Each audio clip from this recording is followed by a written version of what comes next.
ഓർമ്മകൾ അങ്ങനെയാണ്.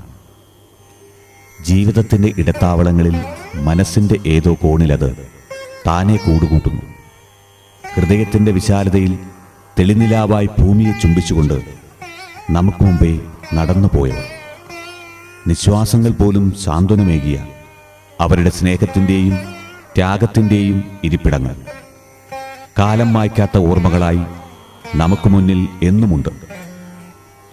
ഓർമ്മകളിലെ ആ ഇരിപ്പിടങ്ങൾ.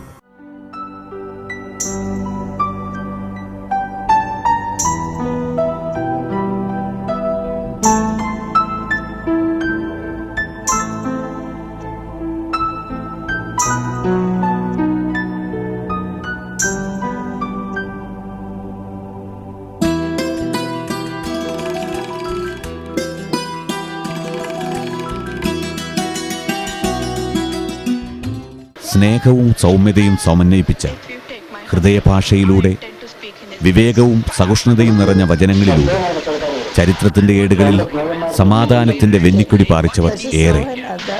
ക്രിയാത്മകമായ ഐക്യത്തിൻ്റെ ഭാഷ സംസാരിക്കുകയും രാജ്യവും മതങ്ങളും സമുദായങ്ങളുമെല്ലാം ജനങ്ങളുടെ ക്ഷേമത്തിനും നിലനിൽപ്പിനുമാണെന്ന് നമ്മളെ നിരന്തരം ബോധ്യപ്പെടുത്തുകയും ചെയ്തവർ.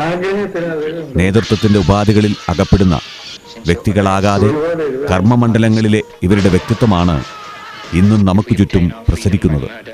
ഭാഷയോ ദേശമോ വർഗവർണ്ണങ്ങളോ ഒന്നും ഈ പുണ്യാത്മാക്കളുടെ സഞ്ചാരപഥങ്ങളിൽ വിഘ്നങ്ങളായിരുന്നില്ല.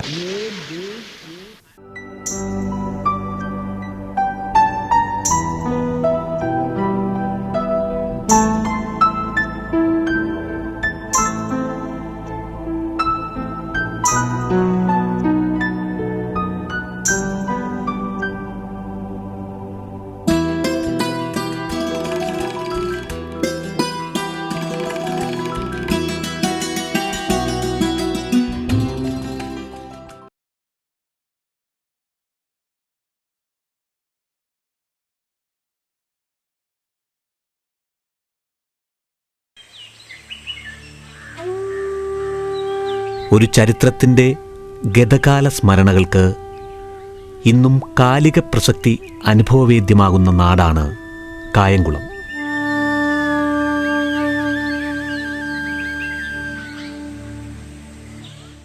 കലകളുടെയും സംസ്കാരങ്ങളുടെയും സാമൂഹിക ജീവിതത്തിൻ്റെയുമെല്ലാം വിഭിന്ന ചിന്തകളിലേക്കും ദിശകളിലേക്കും ഗതിമാറി ഒഴുകിയ മണ്ണ്.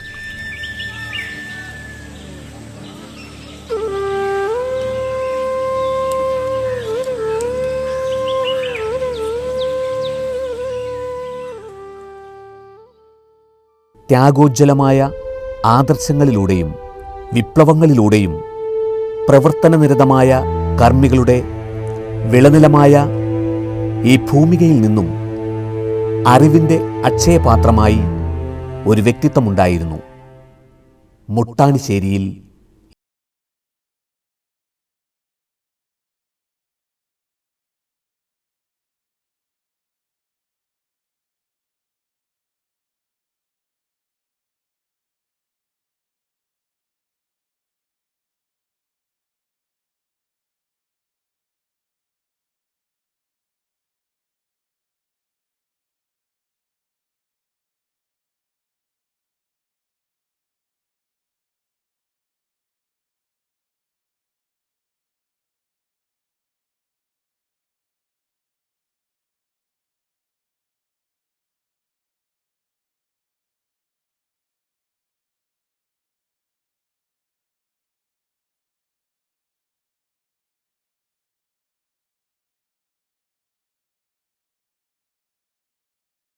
തിരുവിതാംകൂറിലെ കായംകുളം പട്ടണത്തിൽ അതിപുരാതനമായ മുട്ടാണിശ്ശേരി തറവാട്ടിൽ മൊയ്തീൻ മുഹമ്മദ് കുഞ്ഞിൻ്റെയും പുത്തൻവീട്ടിൽ ഔക്കാരു അമ്മയുടെയും മകനായിട്ടായിരുന്നു കോയാക്കുട്ടിയുടെ ജനനം.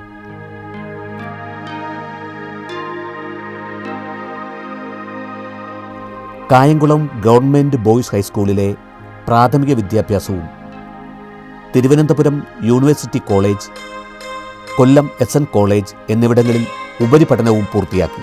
സർവഭൂഷണരായ മതപണ്ഡിതന്മാരുടെ കീഴിലുള്ള അദ്ദേഹത്തിൻ്റെ പഠനം ഇസ്ലാമിക വിഷയങ്ങളിലും സംസ്കൃതത്തിലുമെല്ലാം അഗാധമായ അവഗാഹമുണ്ടാക്കി. അത് ഒരു ബഹുമുഖ ഭാഷാ പണ്ഡിത ശ്രേണിയിലേക്ക് ചരിത്രത്തോടൊപ്പമുള്ള കാൽവെപ്പുകൾ കൂടിയായിരുന്നു.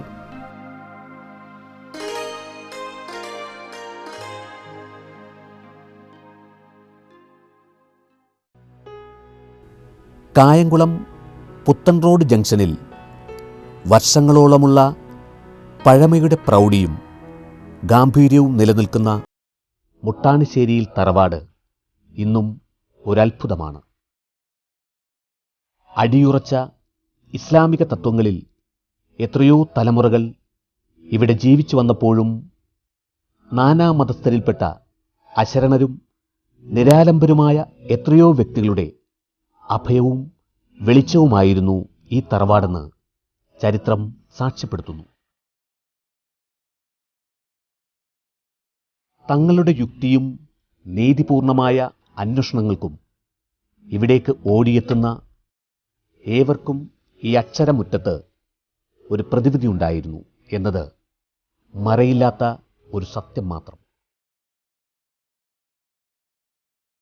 കാരണം അറിവിൻ്റെയും ഭാഷകളുടെയും ഉൾക്കാഴ്ചകളിലേക്ക് ആഴ്ന്നിറങ്ങിയ ഒരു ചിന്താധാരയുടെ ഉറവിടം ഈ മണ്ണിലായിരുന്നു.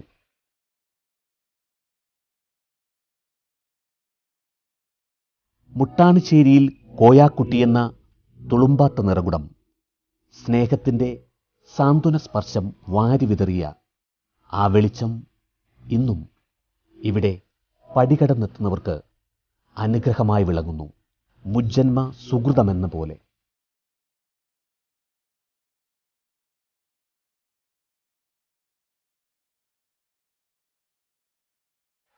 ഏഴ് മക്കളും ബാപ്പയും ഉമ്മയും അടങ്ങുന്നതായിരുന്നു ഞങ്ങളുടെ കുടുംബം. എൻ്റെ ബാല്യകാലത്തിലെ ഓർമ്മകൾ എന്ന് പറഞ്ഞാൽ ബാപ്പ വളരെ സീരിയസ് ആയ ഒരു മനുഷ്യനായിട്ടാണ് കണ്ടിട്ടുള്ളത്. പിൽക്കാലത്ത് അറിവ് വെച്ച് തുടങ്ങിയ കാലത്ത് അദ്ദേഹത്തിൻ്റെ കാര്യങ്ങളിലേക്ക് നമ്മൾ കൂടുതൽ ശ്രദ്ധ ചെലുത്തിയപ്പോൾ അദ്ദേഹത്തിൻ്റെ ആ വ്യക്തിത്വം പിന്നീട് വളർന്ന് വലുതായപ്പോഴാണ് സത്യത്തിൽ കൂടുതൽ അറിയാനും കൂടുതൽ മനസ്സിലാക്കാനും സാധിച്ചിട്ടുള്ളത്. അദ്ദേഹത്തിൻ്റെ മരണസമയത്ത് പോലും ഈ നാട്ടുകാരും ആബാലവൃദ്ധ ജനങ്ങളും സഹകരിക്കുമ്പോൾ പോലും നമുക്ക് ഉണ്ടാകുന്ന ചാരിതാർത്ഥ്യം, ആ ജീവിതത്തിന് മുഴുനീള ജീവിതത്തിലുണ്ടായിരിക്കുന്ന ആ വ്യക്തിപ്രഭാവം വളരെ വലുതാണ്. ഞങ്ങൾ 7 കുട്ടികളെയും അദ്ദേഹം വളരെ നന്നായി നോക്കുകയും വിദ്യാഭ്യാസം ചെയ്യിപ്പിക്കുകയും കുടുംബമിത്രാദികളെയും കൂടെ തന്നെ നാട്ടുകാരെയും എല്ലാം സാധാരണക്കാരെയും നിർധനരെയും രോഗികളെയും അശരണരെയും എല്ലാ ആൾക്കാരെയും ഒരുപോലെ തന്നെ അദ്ദേഹം നോക്കിക്കാണുമായിരുന്നു. ഒരാൾ വന്നൊരു കാര്യം പറഞ്ഞു കഴിഞ്ഞാൽ അദ്ദേഹത്തിൻ്റെ ആ ഒരു കാര്യം ശരിയാക്കി കൊടുത്താൽ അതിൻ്റെ ഫീഡ്ബാക്ക് അറിയാൻ അദ്ദേഹം വീണ്ടും വിളിച്ച് ചോദിക്കുകയോ ആളെ വിട്ട് ചോദിക്കുകയോ അങ്ങനെയുള്ള വളരെ ഒരു സ്പെഷ്യൽ ക്യാരക്ടറായിരുന്നു എൻ്റെ വാപ്പ. ഇത്രയും ബുദ്ധി ഉള്ള ഒരു മനുഷ്യനെ എൻ്റെ ജീവിതത്തിൽ ഞാൻ വാപ്പ ആയതുകൊണ്ട് പറയുകയല്ല, ഞാൻ വേറെ കണ്ടിട്ടില്ല. ആ ബുദ്ധി ഉപയോഗിച്ച് ദൈവത്തിങ്കിലേക്കുള്ള ആ ഒരു അകലം അദ്ദേഹം വളരെ കുറച്ച് ദൈവസന്നിധിയിൽ എത്തത്തക്ക രീതിയിൽ അദ്ദേഹത്തിൻ്റെ പ്രവർത്തനം ഞാൻ അടുത്ത് കണ്ടിട്ടുണ്ട്. പ്രകൃതിയെയും മനുഷ്യനെയും ഒരുപോലെ സ്നേഹിക്കുകയും ആദരിക്കുകയും ചെയ്ത കോയക്കുട്ടിയുടെ മനോവ്യാപരതയ്ക്ക് മുന്നിൽ സ്വന്തം മതത്തിൻ്റെയും ഇതര മതങ്ങളുടെയും സ്ഥായിയായ ചട്ടക്കൂടുകൾ പലപ്പോഴും ചോദ്യം ചെയ്യപ്പെട്ടു.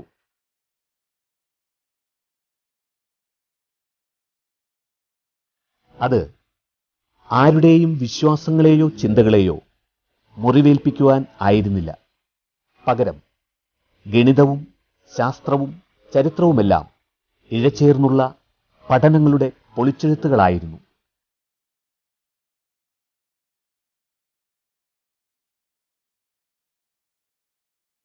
ഫിസിക്സിലും കെമിസ്ട്രിയിലുമൊക്കെ ബിരുദമെടുത്ത് ശാസ്ത്രത്തിൻ്റെ സ്പന്ദനങ്ങളെ വേർതിരിച്ച് കണ്ടപ്പോഴും അതൊന്നും നിത്യസത്യങ്ങളായി നിലനിൽക്കുന്നില്ല എന്നും മാറ്റങ്ങൾക്ക് വിധേയമാണെന്നും തിരിച്ചറിഞ്ഞു.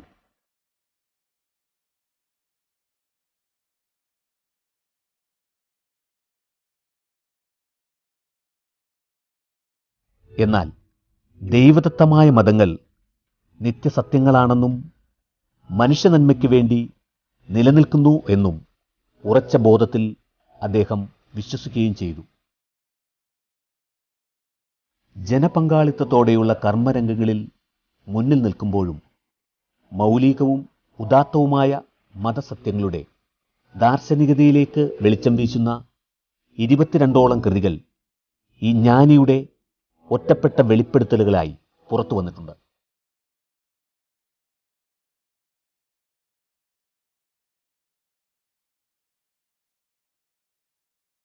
സത്യത്തിൽ അദ്ദേഹത്തിൻ്റെ പാണ്ഡിത്യം എന്ന് പറഞ്ഞാൽ സയൻസ്, മാത്തമാറ്റിക്സ്, കെമിസ്ട്രി, ഇതുകൂടാതെ തന്നെ മലയാള ഭാഷയിൽ അദ്ദേഹത്തിൻ്റെ അവഗാഹം, ഇംഗ്ലീഷ് ഭാഷയിലുള്ള അവഗാഹം, ഇതെല്ലാം നമ്മൾ ഒന്ന് വിലയിരുത്തിയാൽ സത്യത്തിൽ ഒരു മനുഷ്യ ജന്മത്തിൽ ചെയ്യാൻ കഴിയുന്നില്ല അപ്പുറം അദ്ദേഹത്തിൻ്റെ സമയം ഉപയോഗിച്ച് വളരെ വൃത്തിയായി ചെയ്തിട്ടുണ്ട്. അദ്ദേഹത്തിൻ്റെ പുസ്തകം മുഖദ്ദിമ, ഖുർആൻ ട്രാൻസ്ലേഷൻ, മിഷ്കാത്തിൽ അൻവാർ തുടങ്ങിയ എല്ലാ ഗ്രന്ഥങ്ങളും വളരെ വളരെ വ്യാപ്തിയുള്ള ഗ്രന്ഥങ്ങളും ഒരാവർത്തി വായിച്ചാൽ സത്യത്തിൽ അതൊന്നും മനസ്സിലാവുകയില്ല. ഒന്നും രണ്ടും മൂന്നും ആവർത്തികൾ നമ്മൾ വായിച്ചെങ്കിൽ മാത്രമേ അതിൻ്റെ ആ ഒരു അകക്കാമ്പിലേക്ക് ഇറങ്ങിച്ചെല്ലാൻ കഴിയുകയുള്ളൂ. അതുപോലെ തന്നെ അദ്ദേഹത്തിൻ്റെ പ്രസംഗം, സത്യത്തിൽ പ്രസംഗം ഇന്നും നമ്മുടെ മുമ്പിലില്ല. പക്ഷേ ആ പ്രസംഗം കേട്ട വ്യക്തികളോട് നമ്മളൊന്ന് അന്വേഷിച്ചാൽ അതിൻ്റെ ആ പരപ്പും ആഴവും ഇത്രയും പ്രയോജനകരമായ രീതിയിൽ ജനങ്ങൾക്ക് എത്തിയിട്ടുള്ള, ജനങ്ങളുടെ ഇടയിലേക്ക് എത്തിച്ചിട്ടുള്ള ഒരു വാഗ്മിയെ കാണാൻ കഴിയുമോ എന്ന് സംശയമാണ്.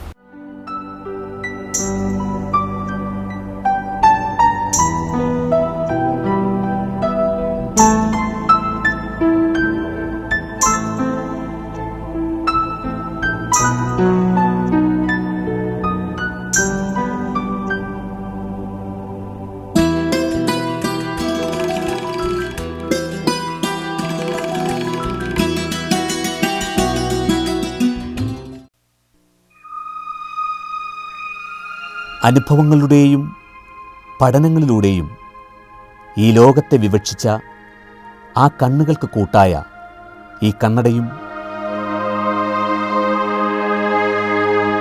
അനുഭവിച്ചറിഞ്ഞ സത്യങ്ങളെ മറയില്ലാതെ എഴുതുവാൻ കയ്യിലെടുത്ത ഈ പേനയും ഇന്നും കാലാതീതമായ സാക്ഷികളായി നമുക്ക് മുന്നിൽ തെളിയുന്നു.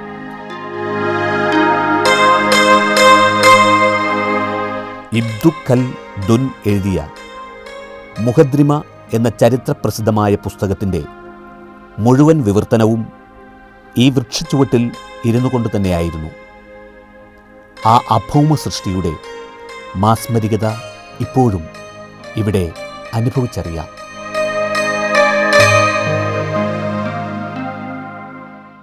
അദ്ദേഹത്തിൻ്റെ ഒരു പ്രധാന ഭാഗ്യം, ഒരു സംഭവം എന്ന് പറഞ്ഞാൽ അദ്ദേഹം മരണപ്പെടുന്നതിന് കേവലം 20 ദിവസം മുമ്പ് എഴുതി കൊടുത്തിട്ടുള്ള ഒരു അവതാരിക, ഇപ്പോൾ മുഹമ്മദ് എന്ന് പറയുന്ന ബുക്കിൻ്റെ അവതാരിക, അതർ ബുക്സാണ് പബ്ലിഷ് ചെയ്തിരിക്കുന്നത്, അതിൽ വന്നിട്ടുണ്ട്. അതുപോലെ തന്നെ അദ്ദേഹത്തിൻ്റെ കാസറ്റ്സ്, ബുക്കുകൾ മുതലായ പെൻഡിങ്ങിലിരിക്കുന്ന വർക്കുകൾ അത് സത്യത്തിൽ ജനങ്ങളിലേക്ക് എത്തേണ്ടതാണ്. ഇതുവരെ അത് എല്ലാ ജനങ്ങളിലേക്കും എത്താൻ കഴിഞ്ഞിട്ടില്ല. അത് ആ വർക്കുകളിലൂടെയൊക്കെ എല്ലാം എത്തിക്കഴിഞ്ഞാൽ മാത്രമേ അതൊരു പരിപൂർണതയിലെത്തുകയുള്ളൂ. പൊതുജനം അദ്ദേഹത്തെ വിലയിരുത്തിയിരിക്കുന്നത് അത്ര വളരെ മനോഹരമായിട്ടും വലിയ വ്യക്തിപ്രഭാവത്തിൽ തന്നെയാണ്. എന്നിരുന്നാലും അദ്ദേഹത്തിൻ്റെ ഈ വർക്കുകളുടെ വ്യാപ്തി, ആ വ്യാപ്തി അറിയണമെന്നുണ്ടെങ്കിൽ ആ ബുക്കുകളിൽ കൂടെ കൂടുതൽ നമ്മൾ പോയാൽ മാത്രമേ അത് മനസ്സിലാവുകയുള്ളൂ. സാധാരണഗതിയിൽ ഒരു ബുക്കല്ല, എല്ലാ ബുക്കുകളും ഒരു റിസർച്ച് സ്റ്റഡീസ് ആയിരുന്നു, അല്ലെ റിസർച്ച് മെറ്റീരിയൽസ് ആയിരുന്നു. അദ്ദേഹം പക്ഷേ ഒരൊറ്റ യൂണിവേഴ്സിറ്റിയിലും അതെങ്ങും പ്രസൻറ്റ് ചെയ്തിട്ടില്ല. പ്രസൻറ്റ് ചെയ്തിട്ടുണ്ടെങ്കിൽ എത്രയോ ഡോക്ടറേറ്റുകൾ അദ്ദേഹത്തിന് ഈസി ആയിട്ട് കിട്ടാമായിരുന്നു. അദ്ദേഹം എഴുതി കൊടുത്ത പ്രബന്ധങ്ങൾ പല ആൾക്കാർക്കും ഡോക്ടറേറ്റ് ഉൾപ്പെടെയുള്ളത് കിട്ടി. അവരിപ്പം പല സ്ഥലങ്ങളിലും ഉന്നത പദവികൾ അലങ്കരിക്കുന്നുണ്ട്. അദ്ദേഹത്തിന് വളരെ വലിയ ഒരു ശിഷ്യ ശ്രേണി ഉണ്ട്. ആ ശ്രേണിയിൽ പെട്ട ആൾക്കാർ ഇപ്പോഴും ഈ വീട് വിസിറ്റ് ചെയ്യുകയും നമ്മൾ നന്ദി പറയുകയും ചെയ്തുകൊണ്ടിരിക്കുന്നുണ്ട്. അതൊക്കെ വളരെ ഈ കുടുംബത്തിന് സത്യത്തിൽ വലിയ സന്തോഷകരമായ ഒരവസ്ഥയാണ് സത്യത്തിൽ അദ്ദേഹത്തിൻ്റെ മെമ്മറിക്കകത്ത് നമുക്കുള്ളത്. ബിസ്മില്ലാഹിർ റഹ്മാനിർ റഹീം. പരിശുദ്ധ ഖുർആൻ മലയാള പരിഭാഷ, മുഖദ്രിമ, ഖുർആൻ തത്വചിന്തകൾ, ശാസ്ത്രവേദ സംഗമം ഖുർആനിൽ 17-ാം നൂറ്റാണ്ടിൽ രചിക്കപ്പെട്ട ഇമാം ഗസാലിയുടെ മിഷ്കത്തുൽ അൽമാർ എന്ന പുസ്തകത്തിൻ്റെ മലയാള പരിഭാഷയായ പ്രകാശങ്ങളുടെ ദിവ്യമാളം, പരിശുദ്ധ ഖുർആൻ പാരായണ സഹായി. ഇത് അറബിയും മലയാള വിവർത്തനവുമായി എല്ലാവർക്കും വായിച്ച് എളുപ്പം മനസ്സിലാക്കുവാൻ സാധിക്കുന്നതാണ്.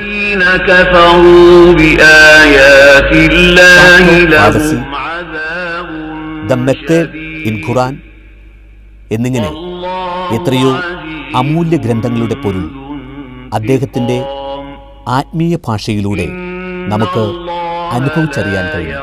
കൂടാതെ ഒമാൻ ഒബ്സർവർ എന്ന പത്രത്തിൽ ദീർഘകാലം കോളമിസ്റ്റായി ഏഷ്യയിൽ നിന്നും തിരഞ്ഞെടുക്കപ്പെട്ട ഏക വ്യക്തിയായിരുന്നു മുട്ടാൻശ്ശേരിയിൽ കോയാക്കുട്ടി എന്നറിയുമ്പോൾ ആ പേരിൻ്റെ മഹത്വം കേരള ജനത വേണ്ടവിധം തിരിച്ചറിഞ്ഞിട്ടുണ്ടോ എന്ന് പുനഃപരിശോധിക്കേണ്ടിയിരിക്കുന്നു.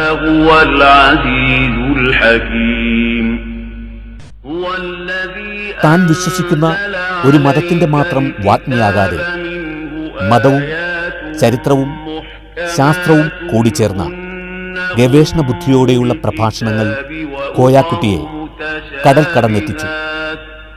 അമേരിക്കയിലും മറ്റ് വിദേശ രാജ്യങ്ങളിലുമുള്ള എത്രയോ വിശ്വാസികൾക്ക് തൻ്റെ ജ്ഞാനവൃത്തി പകർന്നു നൽകാൻ അദ്ദേഹം യാത്രകൾ ചെയ്തു.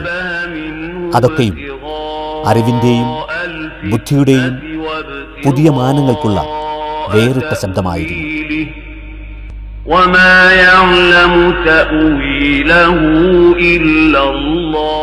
സൃഷ്ടികളോടുള്ള ദൈവത്തിൻ്റെ പരിഗണന, വ്യാപ്തി, ബുദ്ധിയോടും സ്നേഹത്തോടും കൂടി തൻ്റെ സൃഷ്ടികളെ അല്ലാഹു കാണുന്നു, അഭിമാനിക്കുന്നു. ദൈവം തന്നെപ്പറ്റി സ്വയം വിശേഷിപ്പിക്കുന്ന സൂക്തം. ഈ സൃഷ്ടാവിൻ്റെ മഹത്വങ്ങൾക്ക് ഊന്നൽ നൽകിക്കൊണ്ട് തന്നെയാണ് ഈ തറവാടിൻ്റെ ഈ മുറിയിൽ കോയാക്കുട്ടി തൻ്റെ ചിന്താധാരകളുടെ ഒഴുക്കിൽ കരുത്താർജിച്ചതും അറിവിൻ്റെ അക്ഷയഖനികൾ തേടി വരുന്നവർക്കെല്ലാം ആവോളം പകർന്നു നൽകി സ്വച്ഛന്തമായി ഉറങ്ങിയതുമെല്ലാം. ഓർമ്മകളുടെ നനുത്ത ഹൃദയസ്പന്ദനങ്ങൾ ഇപ്പോഴും ഇവിടെ കാതോർത്താൽ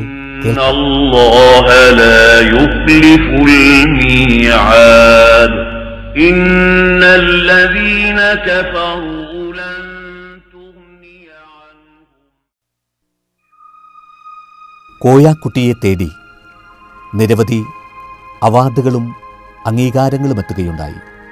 കുട്ടിയ മുഹാസാഹിബ് award, life achievement award, UNESCO award, MM cultural and social movement award എന്നിങ്ങനെ നിരവധി അംഗീകാരങ്ങളും അദ്ദേഹത്തെ തേടി എത്തുകയുണ്ടായി. എൻ്റെ ബാപ്പ ജീവിച്ചിരുന്നപ്പോൾ എനിക്കൊരു സ്വകാര്യ അഹങ്കാരമുണ്ടായിരുന്നു.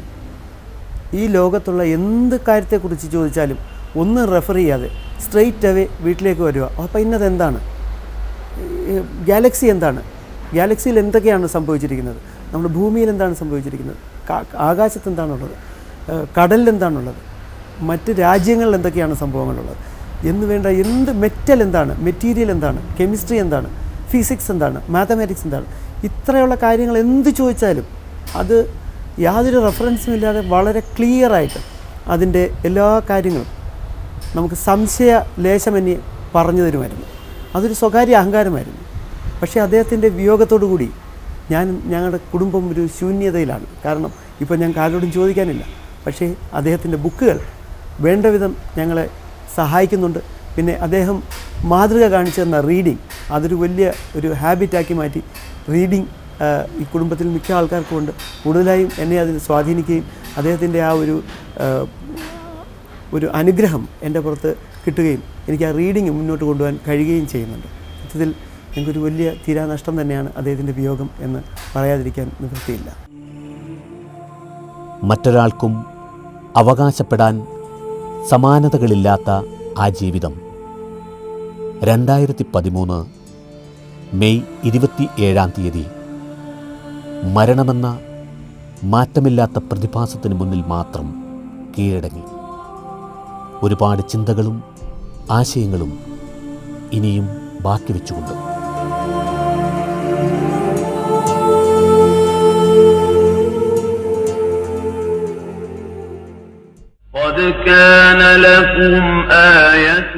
ഉദാത്തമായ കർമ്മം കൊണ്ടും അറിവുകൾ കൊണ്ടും ആധ്യാത്മികതയുടെ നിറവുകൾ കൊണ്ടും മനുഷ്യനെയും പ്രകൃതിയെയും തന്നിലേക്ക് ആവാഹിച്ച മുട്ടാണിശ്ശേരിയിൽ എം കോയാക്കുട്ടി എന്ന ആ മഹാജ്ഞാനി കായംകുളം പുത്തൻതെരുവ് ജുമാത്തിൽ ഇന്ന് നിത്യശാന്തതയിലാണ്. والله يؤيد بنصره من يشاء. പുതിയ തലമുറകളിലേക്കും ചരിത്രങ്ങളിലേക്കും പടർന്നു പിടിക്കുവാനുള്ള ഒരു മഹാബോധത്തിൻ്റെ ഇനിയും അണയാത്ത ഈ പ്രകാശത്തിന് മുന്നിൽ ഒരു മാത്ര നമ്മൾ നിശബ്ദരാകുന്നു. ഇനിയും എന്തൊക്കെയോ അറിയാനും കേൾക്കാനും ഉണ്ടെന്ന പോലെ. الذهب والفضة والخيل المسومة والأنعام والحرث